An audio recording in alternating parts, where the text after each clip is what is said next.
وعلى ربهم يتوكلون الذين يقيمون الصلاة ومما رزقناهم ينفقون أولئك شيخ عالم وقتgiisa inta badan wuxuu ku qaadan jiray aqrinta quraanka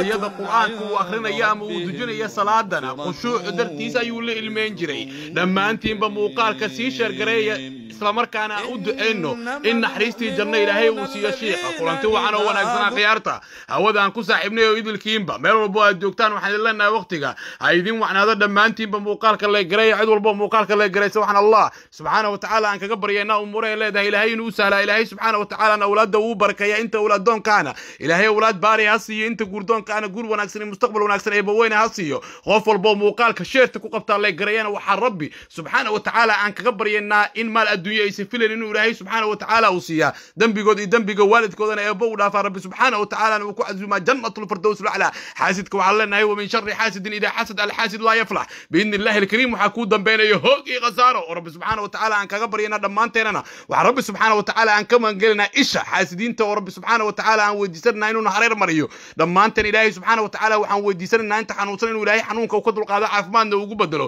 ummadda Soomaaliyeed meel walba ay joogtana rabbi subhanahu wa ta'ala gargaarkiisa iyo nasrigiisa siiyo sheekh nuuraani sheekh muhammad sadiiq oo ahaa qaari weyn oo caalamka dhan laga yaqaan isla markaana ka soo jeeda qaaradda Afrika gaar ahaan dalka Suudaan ayaa goor dhaweyd u geeriyooday dhaawac ka soo gaaray shil gaari oo ka dhacay gudaha dalka Suudaan allahu naxariistay qaariga weyn sheekh nuuraani sheekh muhammad as-sadiiq ayaa wuxuu ahaa qaari si weyn bulshada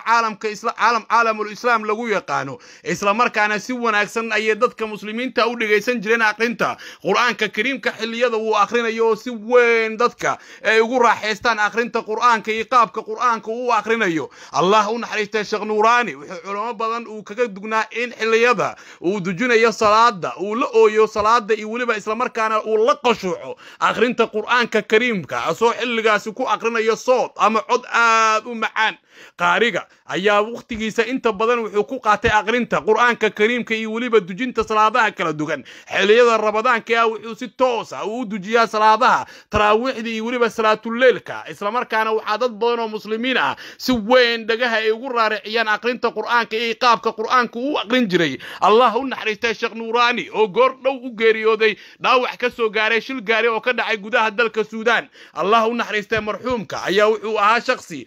si weyn lagu yaqaan wadamada muslimiinta waxaan dhamaanteen rabbi subhanahu wa ta'ala aan ka baryeena in naxariista janno ilaahay uu galiyo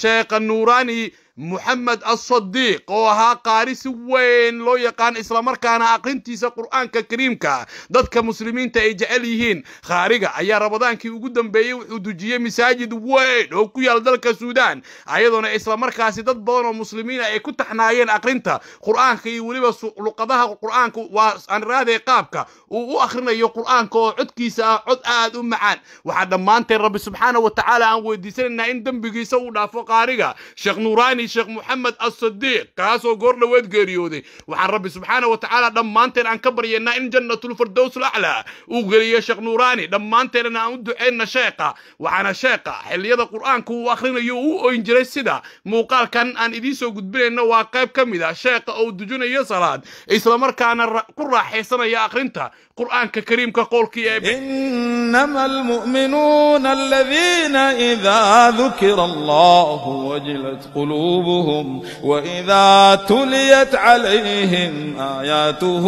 زادتهم إيمانا وعلى ربهم يتوكلون الذين يقيمون الصلاة ومما رزقناهم ينفقون أولئك هم المؤمنون حقا لهم درجات عند ربهم ومغفرة ورزق كريم.